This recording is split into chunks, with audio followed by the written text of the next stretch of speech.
शिक्षा का क्या अर्थ है? जहाँ भय है वहाँ मेघा नहीं हो सकती, क्यों? चलिए जानते हैं। शिक्षा का अर्थ जीवन के सत्य से परिचित होना और संपूर्ण जीवन की प्रक्रिया को समझने में हमारी मदद करता है, क्योंकि जीवन विलक्षण है।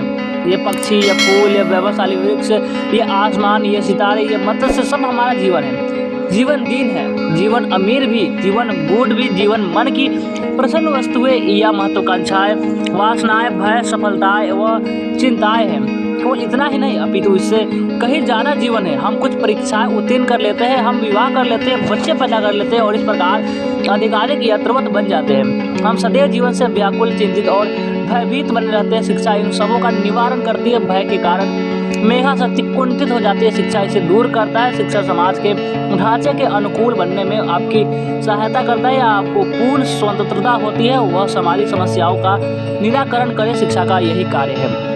हम जानते हैं कि बचपन से ही हमारे लिए ऐसे वातावरण में रहना अत्यंत आवश्यक है जो स्वतंत्रता पूर्ण हो। ये हम में से अधिकांश व्यक्ति ज्यों-ज्यों बड़े होते जाते हैं त्यों-त्यों ज़्यादा भयभीत होते जाते हैं।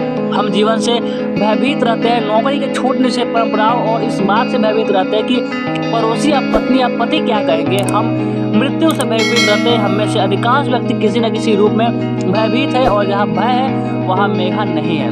निसंदेह या मेघा शक्ति भय के कारण दब जाती है। मेघा शक्ति वह शक्ति है जिससे आप भय और सिद्धांतों की अनुपस्थिति में स्वतंत्रता के साथ सोचते हैं ताकि आप अपने लिए सत्य की वास्तविकता की खोज कर सकें। यदि आप भयभीत हैं तो फिर आप मेधावी नहीं हो सकेंगे, क्योंकि भय मनुष्य को किसी कार्य को करने से रोकता है। वह महत्वाकांक्षा फिर चाहे आध्यात्मिक हो या सांसारिक चिंता और भय को जन्म देती है। अतः ऐसे मन का निर्माण करने में सहायता नहीं कर सकती जो स्पष्ट हो, सरल हो, सीधा हो और दूसरे शब्दों में मेधावी हो।